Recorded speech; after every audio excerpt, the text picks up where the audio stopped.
So my name is Brad Fuller, and I was the audio director at Atari Games from 1982 to 1996. Hey, 14 years. Can you tell us the story of how you ended up in game audio? Yes, I can. I went to music school. Let's see. Well, let's start this. Sorry. Just jump ahead. All Then. right, I'll just get you to scoot back about 2 inches. Okay.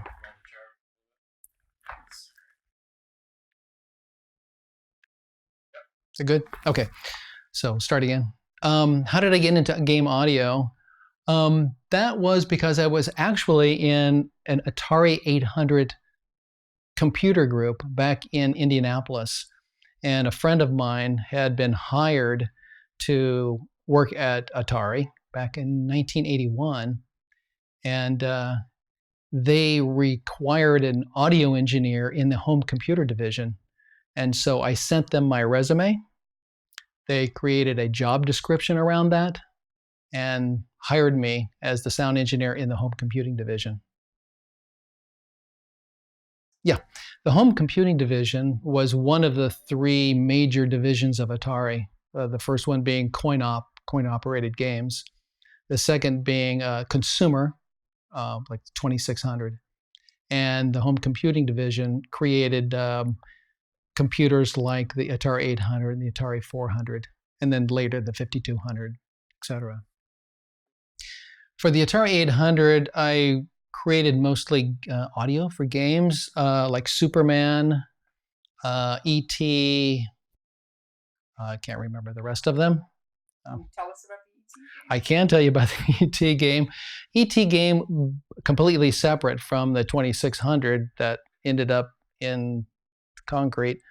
The 800 game and the 400 game was a completely different game, and actually was the first time they had audio that spoke at the end. If you're successful in the game, then you get to hear E.T. speak, E.T. phone home. I was at home computer division for probably 8 months, 1 year, and Atari had changed at that point. The home computing division sort of went down the tubes. I quickly jumped to what was considered coin-operated games, the coin-op division. And then at that point, I started the audio group. At that time, there were two people creating audio for coin-operated games, Cynthia Petrocca and Earl Vickers. And the limitations were primarily the use of the Pokey chip. The Pokey chip being a chip that created audio of 4 channels, 3 square wave channels, and a noise channel. Atari had created an additional chip called the Quad Pokey, which was primarily 4 Pokey dies on an IC, so we were able to get 16 channels. Also at that time, Star Wars came out, and Star Wars, Earl Vickers worked on Star Wars, and it contained the 5220 TI chip, the TMS 5220, which was a linear predictive coding chip that could create voice. And that's how you could hear Darth Vader and et cetera, and Luke Skywalker in the game. What is linear predictive coding? It is a linear predictive coding is a modeling algorithm to model the actual vocal tract of a human being. Very efficient and sounds pretty good. Were the coin-ops significantly different from the home computers at the time, as far as audio? No. Yes and no.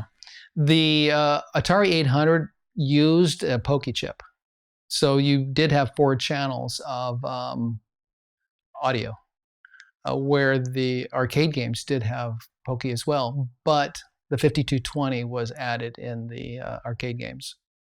So they're primarily the same. The biggest reason for the difference is that every game in coin-op was created new.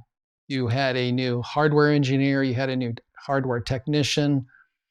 Later, you had a programmer that programmed. Before, you didn't have a programmer, it was just hardware engineer. And then later, audio and graphics people, animators, etc. So every game was created new because the focus was to create novelty in the arcade. Sorry. Sorry about that. Okay. You can just start over that. Oh, yeah. The focus was to create novelty. Feel like a nerd here.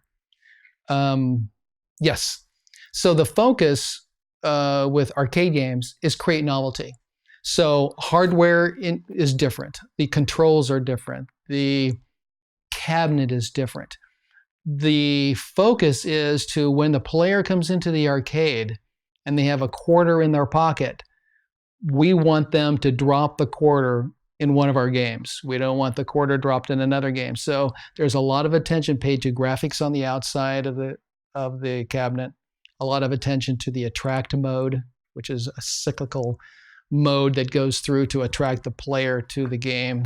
The controls need to be a little different than the rest of the controls of the competitors. All that plus gameplay, of course, and graphics and audio help to make it a novel product to drop that quarter. So how did you manage to attract people to the machines using sound? With volume. We had a mode that was called the silent mode that allowed the operator to turn off the audio if they wanted. However, we try to make it so an incentive for them to keep the audio on. So we had music from the game or special voices from the game to attract the player to the game. Could you do more with sound or music or voice when the game wasn't playing then? Because it seems like a lot of the early games they'd have a great theme song, but when the gameplay action was running, the processor maybe just couldn't handle audio as well. So was audio more advanced in the attract mode? No. Okay. No. Just curious. It wasn't more advanced. It depends on the game, but a lot of the earlier games that had this sound with Pokey or maybe the YM2151, the FM chip by Yamaha, had a 6502 in it. And the 6502 would run either all of the audio or the audio and the game. All written in assembler. There's no C. It's all assembler. So it's very, very efficient code. Did all of the composers that you hired at Atari then have to be able to write code? They had to write in a language called RPM, and RPM stands for Rusty's Pokey Music by Rusty Dahl. He originally wrote this code for the Pokey for music. They had to write in kind of a pseudocode, but it was not unlike Music 5 or Music 11, if you're familiar with that. The code looked like it's textual code. You would write .note space C4W for a middle C, whole note, comma, and the rest of the notes, etc. So it's a laborious process. But the composers that we had were so great. They're great composers. You usually write out your score. We're all trained, technically trained, classically trained composers. Write out the score, but then you do have to go back, and you have to type it in. You type it in.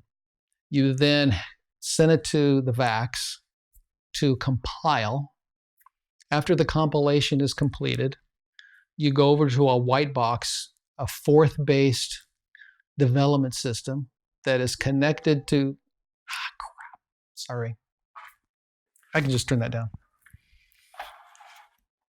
Oh, that wasn't a train. That was a message that I got. So I'll just start from the beginning of there. Am I back to where I was? after writing your score out, usually on paper, you would go to the after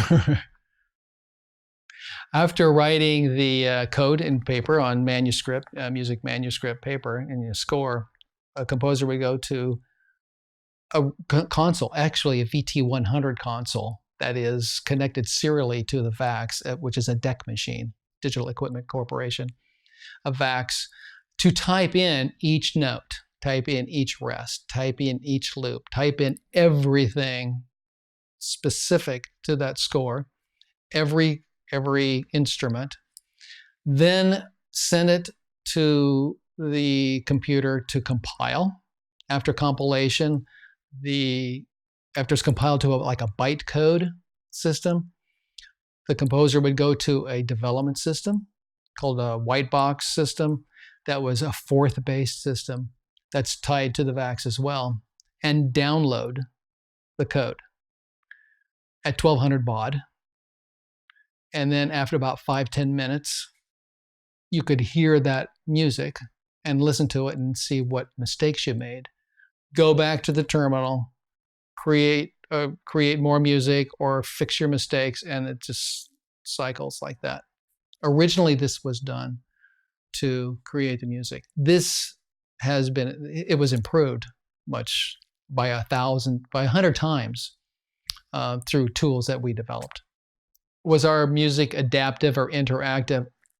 Absolutely, because we had RPM. We could write that code to be interactive. The difference would be only that we needed to make sure that the programmer would call those so there was interaction between the game engine and the audio engine. We could talk back and forth at certain times. Could you give us an example of a favorite game where you've actually managed to do that? No. Okay. I know it's been a long time. I cannot remember. I do remember what we would, we'll take, for instance, Stun Runner. Stun Runner used, I don't remember what board it used, but it's irrelevant.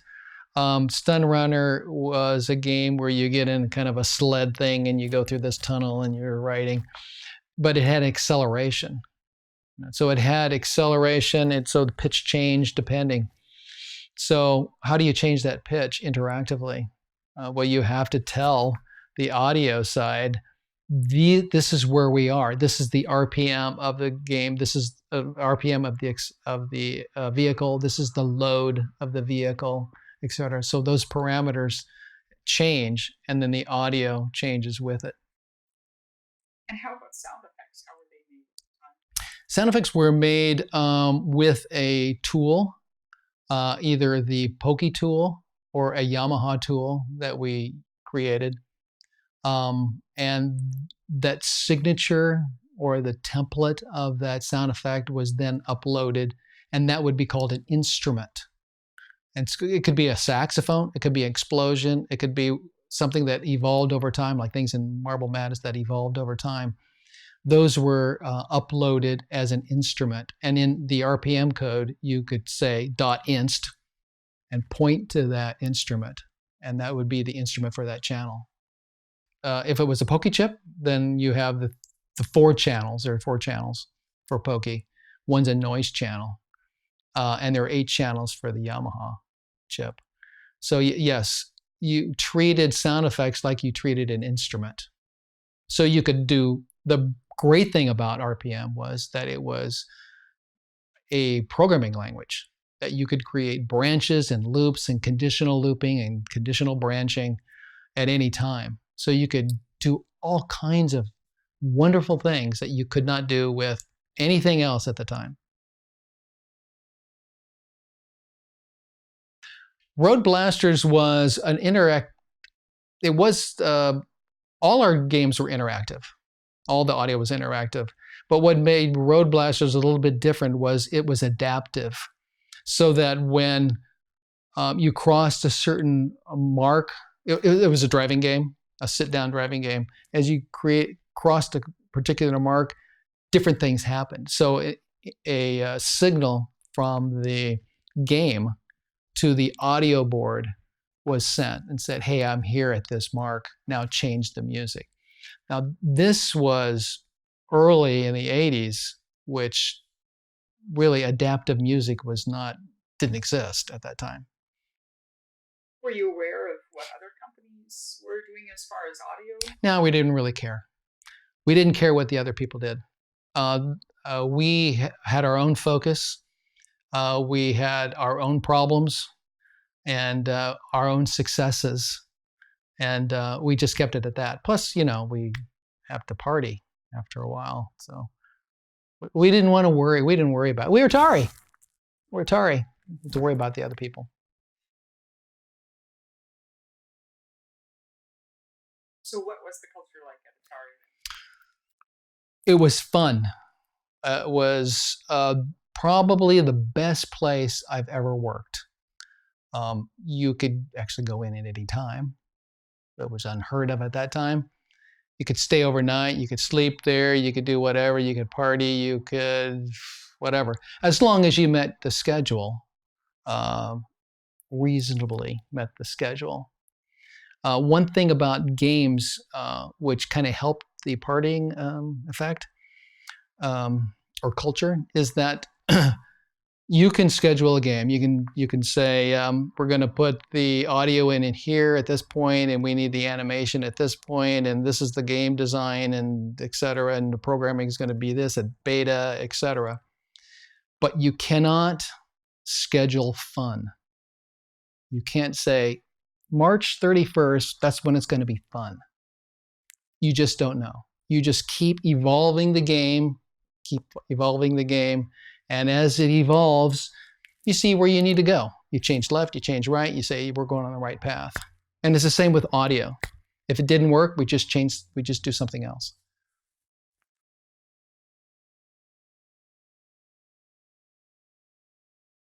Where were we? Golf. Oh yeah.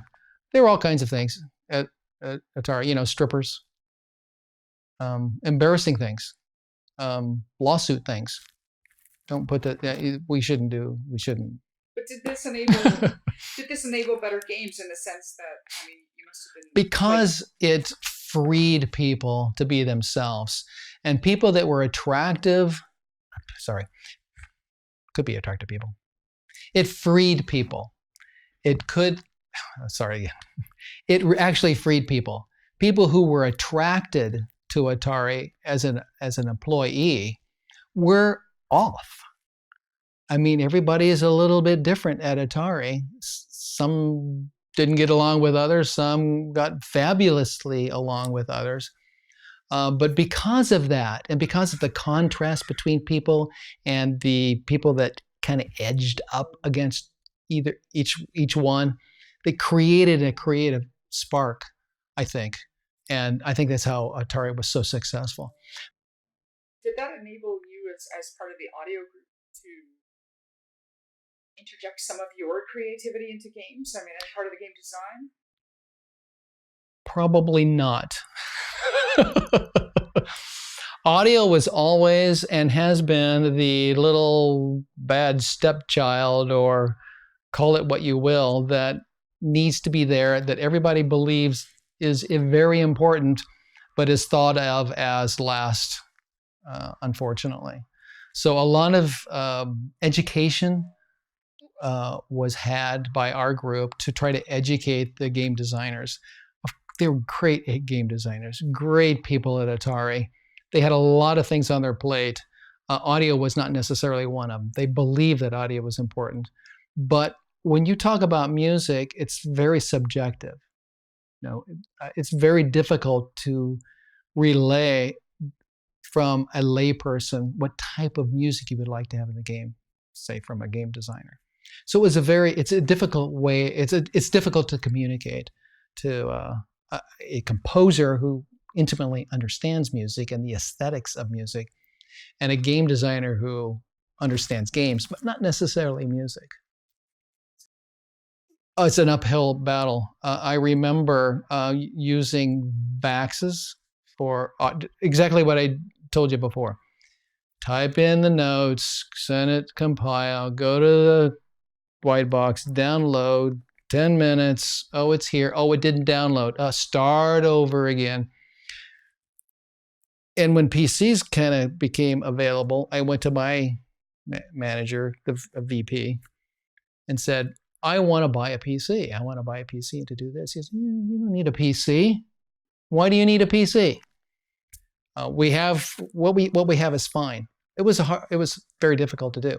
But once we got that PC, and once I wrote tools, and we were able to turn around, like I said, 100 times that compilation, and we were able to more efficiently create the music. So it was, what was a PC? $5,000 at that time. So it was very efficient to buy PCs. And then everybody got one. Everybody got a PC. You're still rolling, right? Yep. The interesting thing about Atari that I think that is kind of vital to the focus of creating a game that will sell, which would be novel, creative, video game, was there was an incentive program. And that incentive program was called the bonus program. So once the sale of the product reached a certain threshold, 10% of that money, I believe it was 10% of any additional sales, was put in a pool. And that pool was for anybody that was on the team. And at the end of a year, it's not quite right. At the end of the threshold, once the threshold was met, at a certain point, we got together on the team and we decided how to divvy that up, which was very interesting because most people thought they needed, I did this much. But the potential of that is great. There were people who bought houses. They just went out and bought a house from their bonus. They bought real estate. They bought whatever they would want. So it could be large sums of money. The audio group had a small percentage of that. But every year, if there was more sales, you got a check, a bonus check, which was great. It's kind of like a royalty, but it was very based on group effort for the product. Did the audio team get any sort of recognition as far as what your contribution was to the game? In the beginning, it was a rule at Atari that no names would be placed on the attract mode. Later that changed so that during attract, you could say who was the producer, et cetera, the music, everybody on the team. So that did change. So there's some recognition. I don't know what you're talking about. I don't know that game. It's an Atari 2600 game. Oh, okay. 2600, remember that there were 3 major divisions, and they were silos. So there was no discussion between coin-op. Coin-op, remember, they were the original Atari. They had that attitude as well. We are Atari. Consumer, HCD, that's the second thought. Atari is coin-op. And so they focused that way. Maybe it was good. They had that focus that their creative juices create new things and bravely go and create new product. The culture, originally, so the culture, audio culture. Originally, we were at various buildings in Sunnyvale. And then we moved to Milpitas. Well, we were at Milpitas, and we went to Sunnyvale, and went to Milpitas, and we went back and forth. There was really no audio area at all. It was an office. But when we went to our final resting place, which was 675 Sycamore in Milpitas, it was kind of a blank slate. We created a recording studio, recreated a control room, and then individual audio offices that were specific for audio, which was great. And of course, they mapped out the this is great. They had this big map, and they got the directors together, right? And they said, okay, here's the front door, and here we're going to put audio over on this corner because we need to get them away from everybody else. Because we're making noise.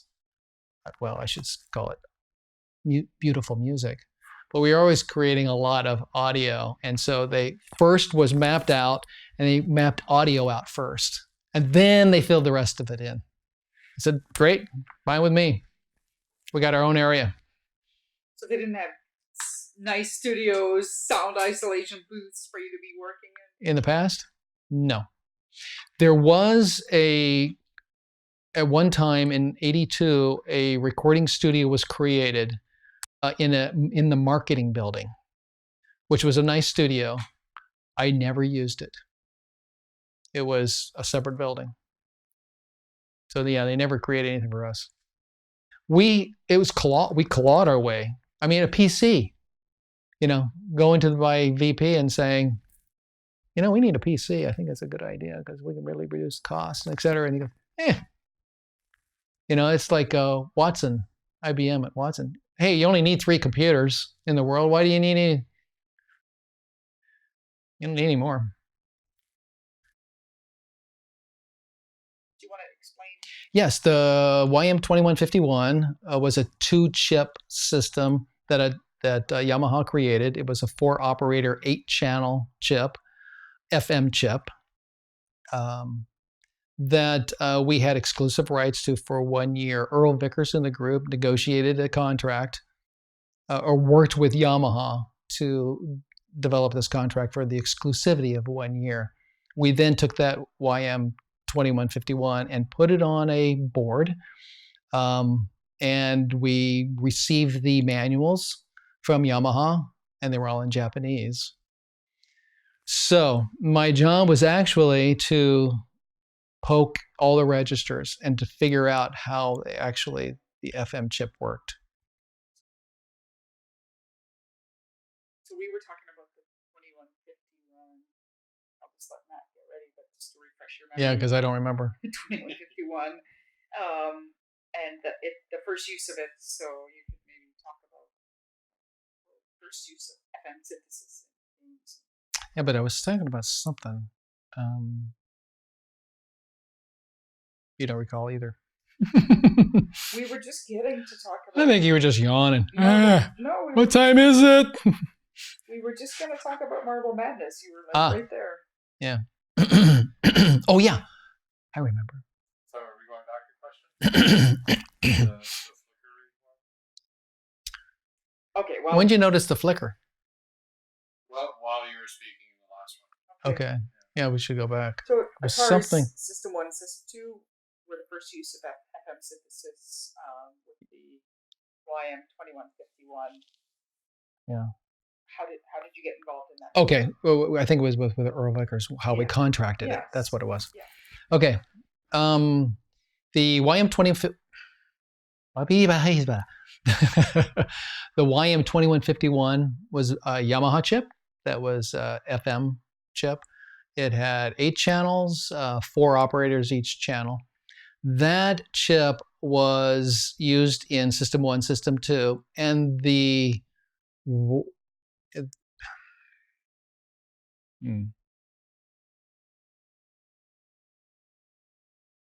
trying how I get Earl back in there. How did you have exclusive access to the chip for 1 year? Yeah, why don't we just start there and then I'll go through there. Earl Vickers, a member of the audio group, negotiated with Yamaha for exclusive rights to this Yamaha FM chip to be placed in System 1 and System 2 products. We had the exclusive rights for 1 year, which means that no one else was able to use FM chip. So it made the possibility of a differentiator of our products in the marketplace. So was really fun to have a beautiful new sound in our games. We got the chip. We got some models of the chip. We got a couple, maybe 10. We put them on boards. We got development systems from Yamaha. I sat down and looked at the Yamaha manual, and it was in Japanese. I do not read Japanese, so the only thing I could do was just start poking into registers to figure out how the heck do you use this chip. And eventually, after a lot of kind of Jimi Hendrix kind of sounds, which were fantastic, I don't know how to repeat them, we got it working. And we integrated that Yamaha chip into the 6502 assembly code, the RPM code, and we were off and running. So really the first game that was supposed to have the FM synthesis was Paperboy. It was not Marble Madness. Paperboy was a System 2. Actually, Paperboy started out as not a System 2, but it went to System 2 later to save cost. But its schedule kind of extended. The Paperboy kind of started out a little different than it ended up as. So Marble Madness was the one that had that plaque of the first game with FM synthesis.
Yeah, the music and sound effects were done by me and Hal Cannon. It was experimentation. It was clearly experimentation. Both of us had different styles, but I'll tell you, when I go back and listen to the music, I can't remember which one I did. I think I remember. There's a couple of them I remember, but we were just experimenting.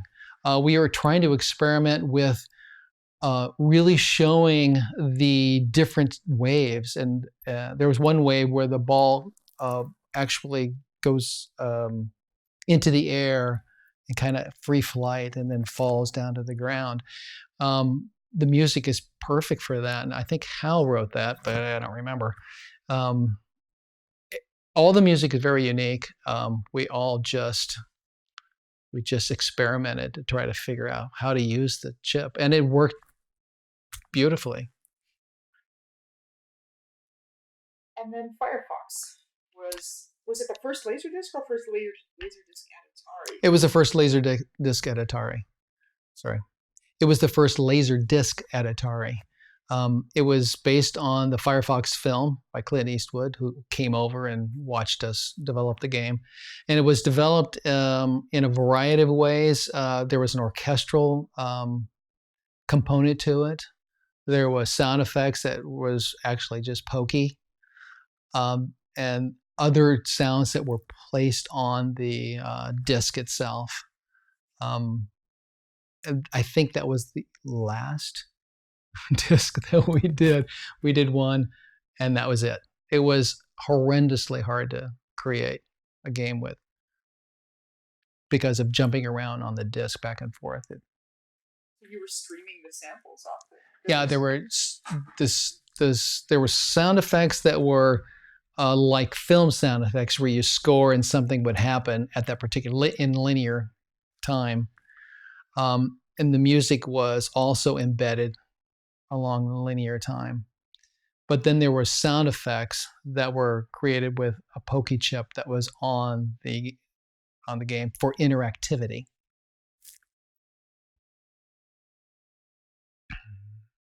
Cyberball was a completely different audio board. It was used once. It was a 68,000 sampled system. Earl Vickers created the hardware and wrote the software, created the audio for it. Did a wonderful job. T-Mac is a game that was a large sit-down game that used the Cage audio board. A Cage stands for Configurable Audio Generation Engine. It just so happened that John Cage passed away at the time we were developing that board, so we figured this is perfect we'll name it Cage. It was a quad system. There was actually 4 speakers that you could push audio to for the 4 speakers.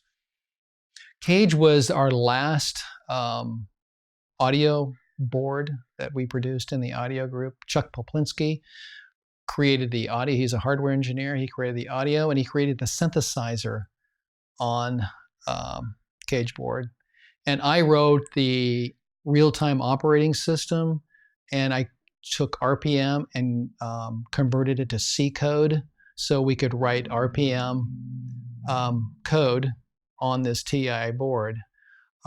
It's an interesting experiment in that I defined the interface between the synthesizer and RPM and the operating system. And Chuck went off for 4 months, created the board, created the synthesizer.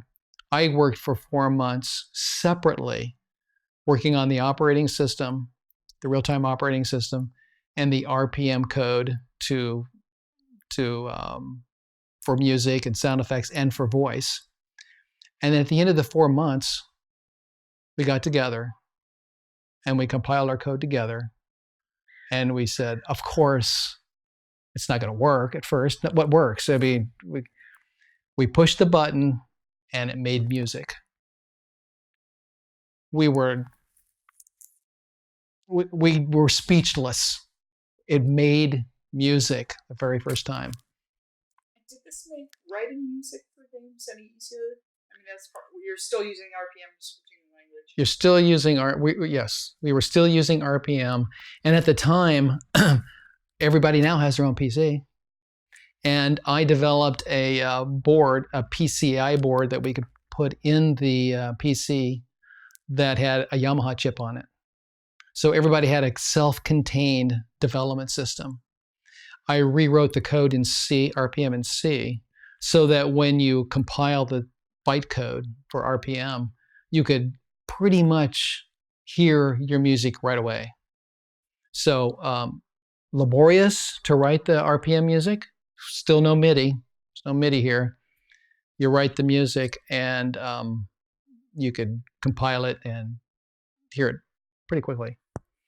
We did write a MIDI tool, conversion tool, to create, to take a MIDI file into RPM. We never used it because MIDI is very linear, note on, note off, note on, note off. And we didn't write linear music. We wrote very intricate and complex music from a coding standpoint. So you could, as I said before, you could branch, you could do anything.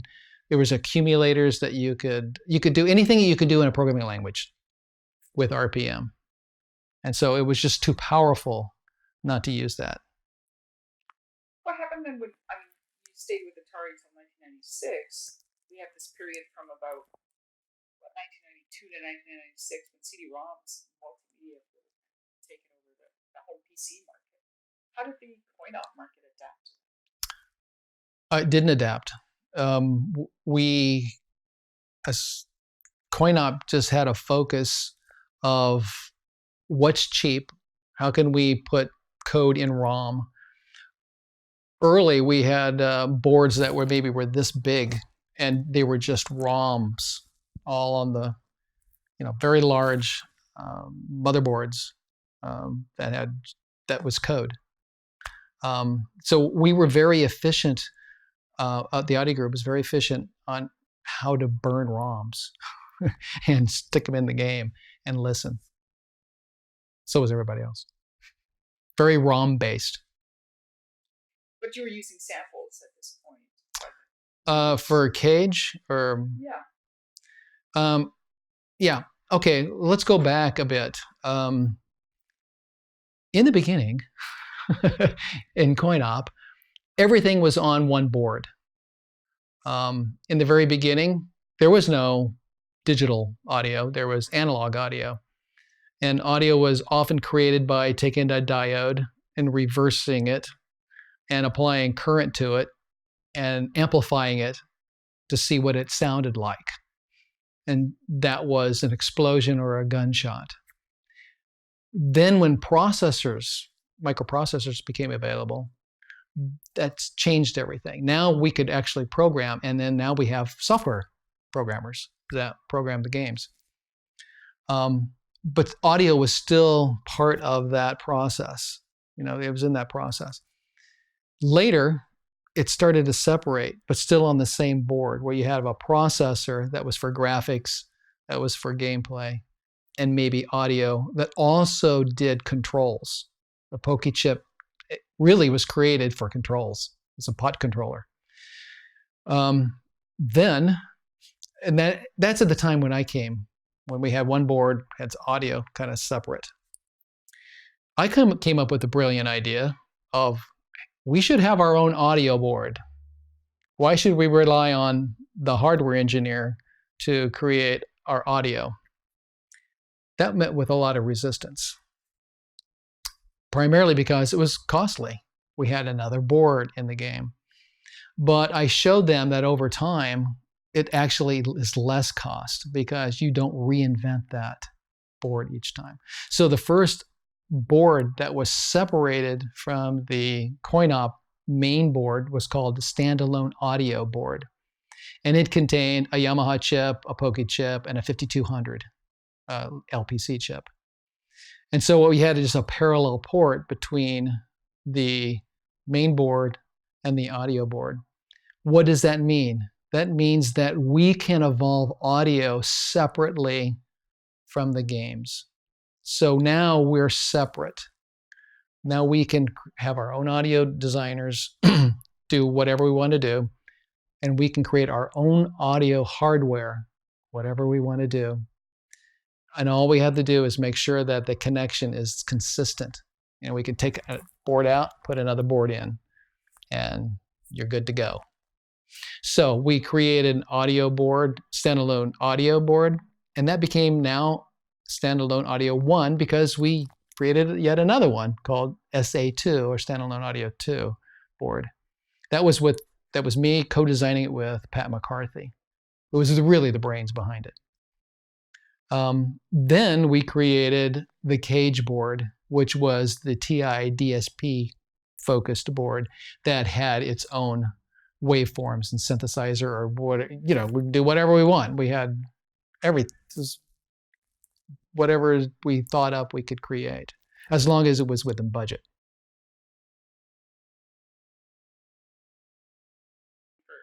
It was a PC game first, and there were some distributors that believed they had the rights to distribute, and I think that's the story, but I don't really know the story. I write music. So I kind of stayed out of that.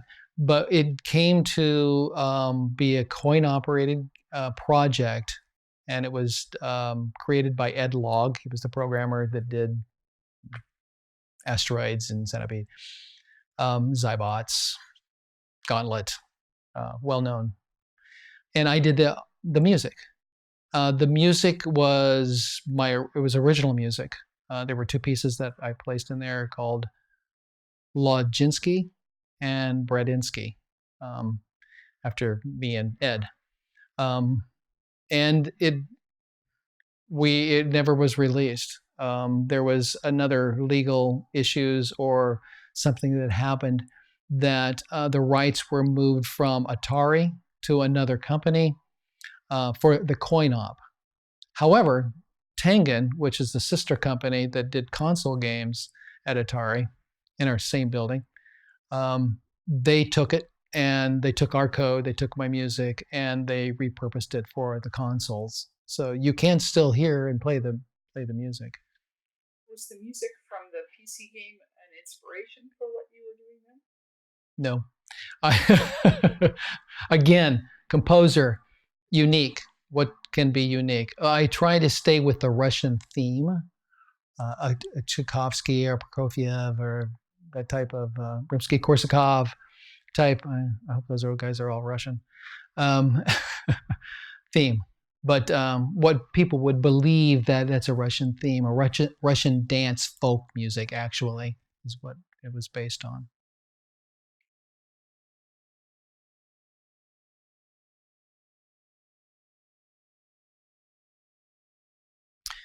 When a player walks down a mall, he or she may be attracted to the audio. So operators will often crank up anything they can find to attract players into the establishment.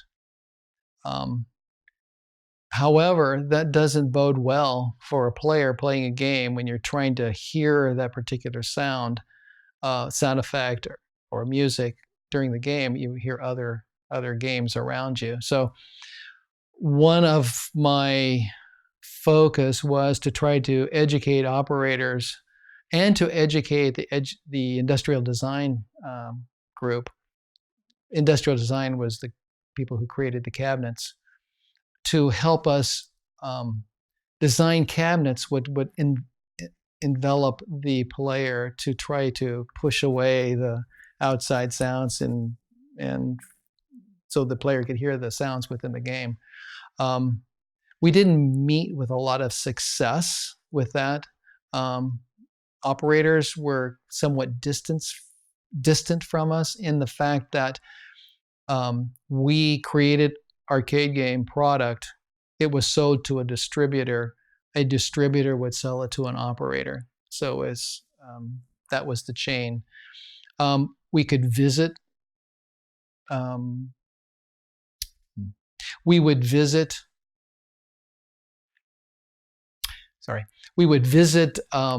arcades, and that's how we learned, of course. It's loud in here. You can't hear anything. It's a wall of sound.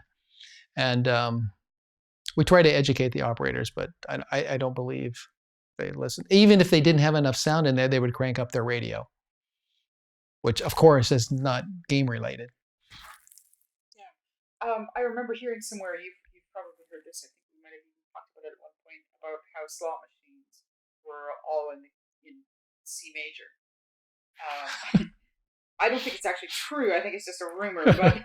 But the idea was that it's always feeling pleasant. You're feeling like you're happy and winning all the time. Was there any sort of awareness of the music as far as how it could make the player feel? Absolutely, per game. So not in concert with other games. In fact, we might want to be in C# next to a midway game. Right. If they're in C, we want to be different than them. But yeah, we approached music and sound effects not unlike a film composer would approach. What kind of feeling do we want to pull out of the environment and for the player? I think Marble Madness did that. I think all of our games really did that to some success, so yeah. And we had excellent composers. We had Richard Marriott, who's a great composer, Don Deeknight, a doctorate in music, John Paul, another doctorate in composition, Jeannie Parson, Earl Vickers, who is an engineer, but great composer, Hal Cannon. I turned that off. Apparently not. I did. Gosh, I hate that. Yeah, so we approached, not unlike film composers would approach, to try, what is the essence of the scene, a film composer? What is the essence of this wave. And I think our games were exceptional in music, and it's because of our great team, the great audio group that we had. Clearly. How about rewarding the player, signaling to everybody else in the arcade that they're winning? Was there any sort of... Oh yeah. Oh sure. Yeah. There was winning that or losing, or you're doing okay. Gauntlet did this well. It didn't have a lot of music, but it did it well in sound effects and voice. Yeah, sure. Anything that would signal to the player, uh-oh, or yeah, you're doing the right thing, you're going the right way. We would have music for that. Of course, the audience is really important. Spectatorship is important in an arcade. Yes. Was there kind of auditory considerations of how do you draw spectators to the machines? Only in track mode. It was very interesting that we did some research on who the players actually were. How many females? How many males? What were their ages? And it turned out, of course, young males. But females also would visit arcades. However, they were usually with their boyfriend. Unrelated music trivia. Okay. Is there anything else that I've missed out then? Probably. I mean, yeah, I'm sure there is. I was only there 14 years. It was a long stint. I created the audio group. I hired those people. Now there were 2 people that I did not hire that were there before. Earl Vickers, who actually came to me at HCD and asked me, he didn't ask me for a job, but he was looking for a job. Then he went over to CoinOp, and Cynthia Petroka. But when I got over to CoinOp, I started the audio group, and they became part of the audio group. And I became, at that point, a supervisor, then manager, then a director. It's interesting that there were female composers, audio people, as well as designers at Atari. When you're saying that the audience is mostly male, and did the women bring anything different? Yes, absolutely. Especially Jeannie Parsons. Her approach to composition was fresh. It was different than male, maybe, I don't know. But all of us composers have a little feminine side to us. We have some masculine side. We're kind of an odd lot. We're kind of an odd lot anyway. Well, at least I think we're kind of odd. But Jeannie Parsons did bring just a very different approach. But so did Gunnar Madsen. So did Richard Marriott. Bizarre work, beautiful work. Don Deeknight had a different voice than John Paul or Earl Vickers or myself. We all contributed differently. And sometimes a producer of the game would ask for a particular composer because they knew their work. Mm-hmm. And the composers were also responsible for the sound design on most of these games? Yes. Composers, audio group members would be assigned by me to a game. But they would usually work on 1 or 3 or 4 games simultaneously. So they weren't working on just one at a time. Not always. Atari had at most 10 games in development at a time. They hoped that maybe one would be stellar. One would produce some money. Maybe the vast majority of them wouldn't see the light of day. So we had 10 teams working on different games simultaneously, and most of them were not accepted. Now, another interesting thing about Atari culture is on Friday afternoon, one could travel around to all the labs and play games, so that you could go and play a game and contribute. Hey, I don't like this, or it crashed here, at any state of the game. So Fridays at 1 o'clock, stop development, and now we walk around.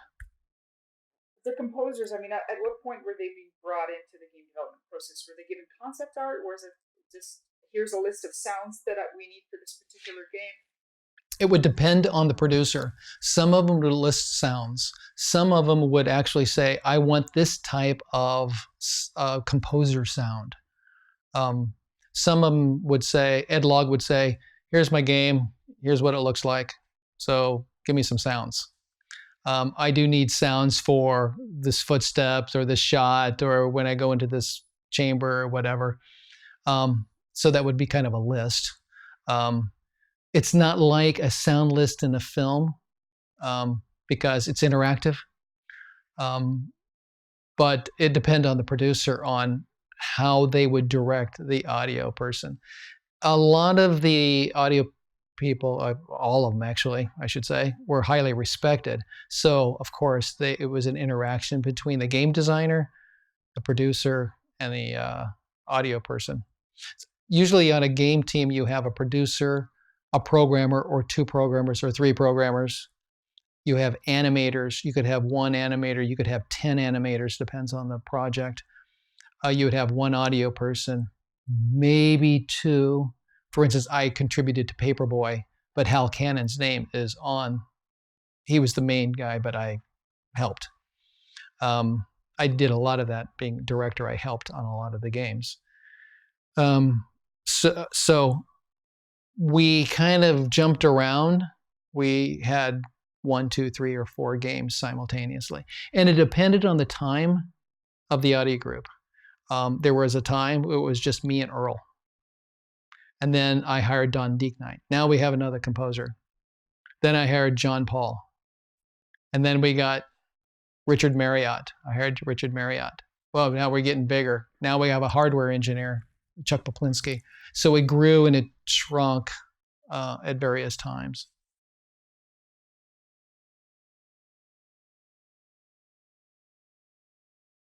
I went from the audio group myself, this is a personal thing, I went from the audio group to running the engineering group that was going from 5 or 7 people to 18 people, where I was responsible for the technology of games. We try to consolidate all the hardware, all the software that all the other 10 groups could utilize. Yeah. So in 96, I left in December. Well, actually, I left December 31st, 1995. And 1996, Midway bought, January 1st, Midway bought Atari. Now, Atari was always owned by Time Warner. Some people think that it went back and forth, but Time Warner always had a share of that. They owned it completely in 78. And then they sold some of it to Namco, and it went back and forth. So you would see, I can show you. You can see my business cards, Atari games, Atari Coin Up, Time Warner Interactive, Atari games. You know, they just changed depending on who had the majority share. But it didn't change the culture. It didn't change us internally. We continued to create our games as we had always done. Now, what was the question? You left Atari. Yeah, and so in 96, I left Atari and I started my own company. And then later, Don and I started Don Deeknight, who was, he stayed there until 2001, I think. And then we started a company. And I still have the company. Don is now working at Microsoft. Still doing audio.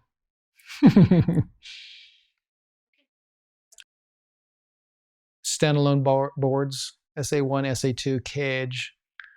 We separated the audio from that clawing. Oh man, that was tough to get them to, no, what do you want to do that for? Well, here's my Excel spreadsheet. See the cost going down? Oh, maybe we should do that. And did they see a difference beyond just money results? Yes, they did. They saw a big difference. The big difference being that if there was a problem with the audio, it was our fault. If it was a hardware problem, software issue, music, it's our fault. We could fix it, and we did fix it, of course, but the cost went to the audio group. And I'm glad to accept that because we were able to evolve that. We could take an SA1 out and put an SA2 out. We could take an SA2 out and put the cage board in. If you want the cage board, it's actually how it was sold, by the way. An engineer would look every cent, every tenth of a cent actually was looked at.